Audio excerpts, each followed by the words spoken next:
We're going to be looking to see that, make sure that people are stating their name and their address.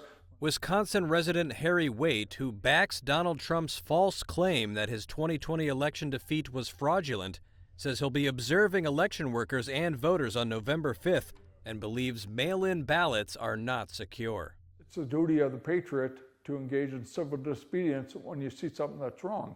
And basically, I see a whole lot that's wrong. And, my alternative would be to shoot somebody, and I don't want to do that.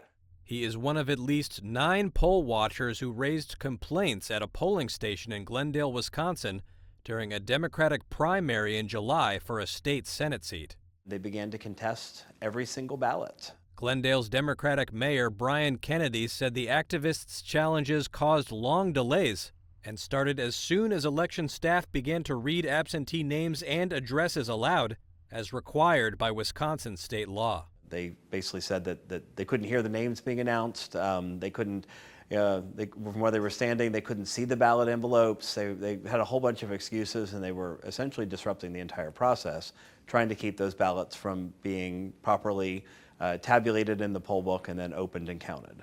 Waite says he saw envelopes that did not contain a signed form from the voter attesting they requested the ballot, and that election staff was not prepared. Well, what we saw a polling place that was not set up. They had no tape along for borders to keep people 3 feet away for observers.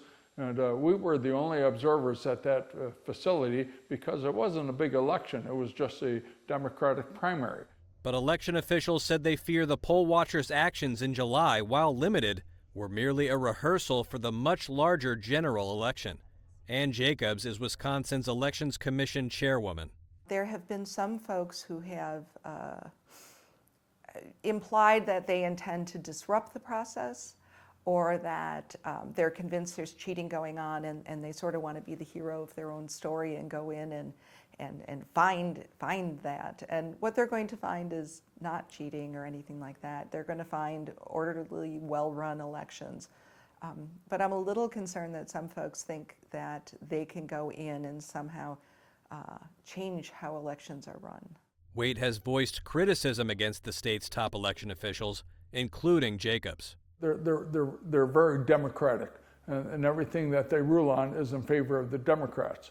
And they are not concerned about election integrity at all. We aren't there to cause any trouble. We're there just to monitor the elections to make sure they're safe and secure, because 2020 was not safe and secure. Are we going to admit and understand that sometimes our candidates lose? Sometimes the people we want to win just lose. And if what we're going to do is delegitimize the entire process merely because of that fact, then we're really losing hold of our democracy. And when there are mistakes in the process, we should absolutely address them. But to claim that the entire election is, rigged, that's the term of art, right? And then go storm the Capitol because you're angry that your guy lost, that's what cannot happen if we're going to have a functioning democracy.